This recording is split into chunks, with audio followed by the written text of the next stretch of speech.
The newsday continues here on One News Now. I'm Riza Diaz. The death toll from severe tropical storm Paeng has climbed to 155 a week after its onslaught. As of Saturday morning, disaster officials have confirmed 121 fatalities, while over 30 remain to be validated. At least 129 were injured and at least 34 are still missing. So far, Paeng has affected more than 4.2 million individuals. Of this figure, at least 1 million had to evacuate to temporary shelters.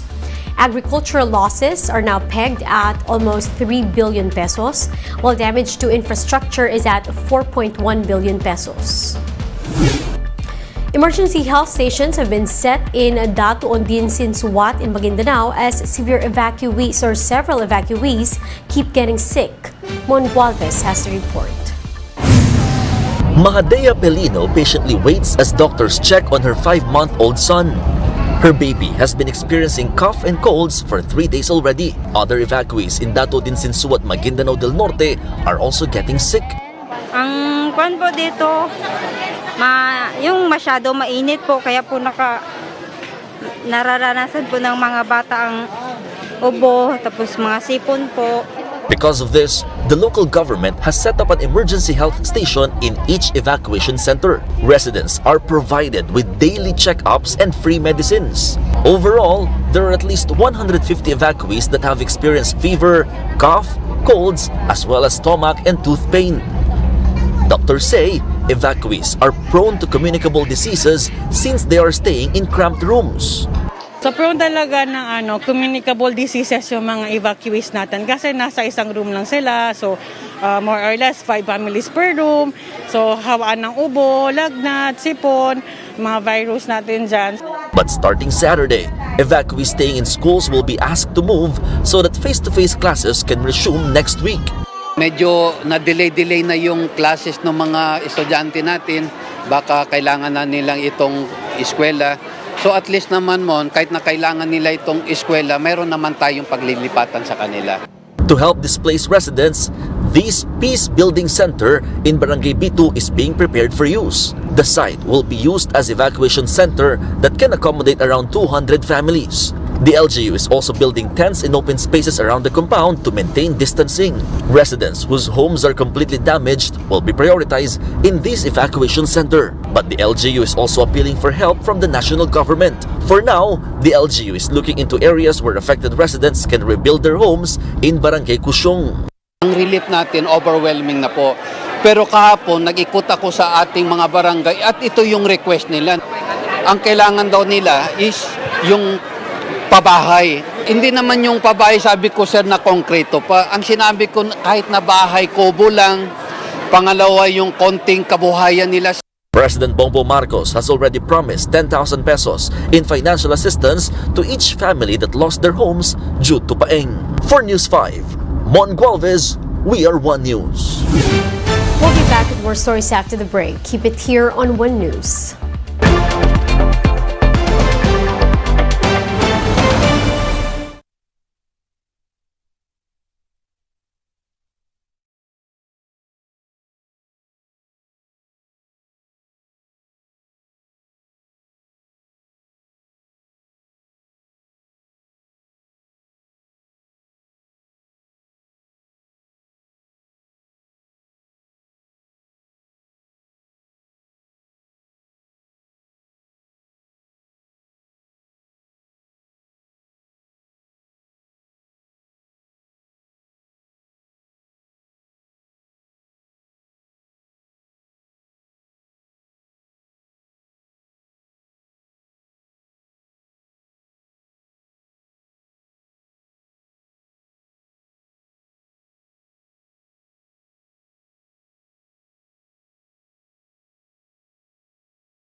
You're still watching One News Now. I'm Riza Diaz.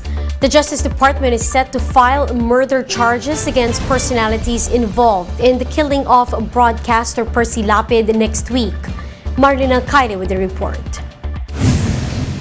About 10 people are set to face charges on Monday in relation to the killing of broadcaster Percy Lapid and so-called middleman Jun Villamor.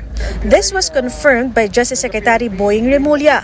While Remulla has yet to name the suspects, a copy of the affidavit shows that some Bilibid inmates and Bureau of Corrections officials are supposedly involved in the crimes. According to a gang commander, he was contacted by an inmate last September. The inmate told him that the Bucor official wanted someone dead.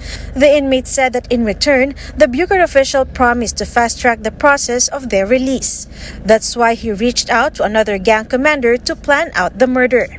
Once they got the confirmation for the kill order, the inmate provided the photo and video of Percy Lapid. A few days passed and Lapid was ambushed on October 3. 2 weeks later, self-confessed gunman Joel Escorial surrendered to the police.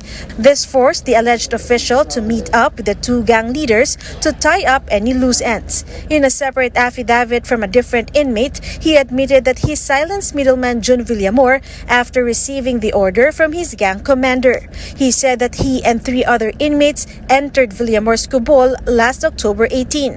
Villamor calmly pleaded for his life. The same inmate admitted to being the one to put a plastic bag over Villamor's head while the other 3 inmates pinned him down.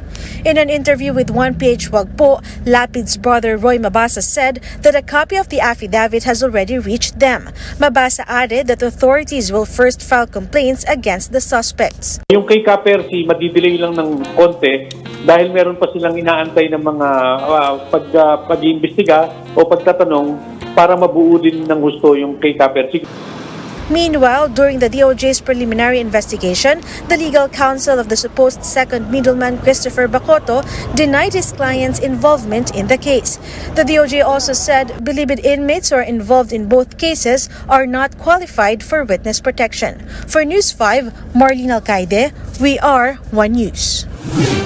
Let's now take a quick look at today's other top stories. Former Bureau of Corrections officer in charge, Rafael Ragos, has personally apologized to former Senator Laila de Lima. Ragos was one of the key witnesses in de Lima's drug case, but later recanted his testimonies, saying he was coerced. Unioil Philippines projects that prices of diesel would go down by up to 60 centavos per liter next week. Gasoline prices, however, are seen to increase by up to 1 peso and 20 centavos a liter. And Filipino gymnast Carlos Yulo finished 8th in the men's all-around finals in the 2022 World Gymnastics Championship. He is still set to defend his vault world title and compete in the floor exercise and parallel bars on Sunday. And for more updates, visit News 5, the Philippine Star, and Business World Online. Visit our website, onenews.ph, for more in-depth analysis. You can also catch One News on Signal Play app. Register for a free account now, www.signalplay.com, and stream One News live anytime, anywhere. I'm Riza Diaz. We are One News.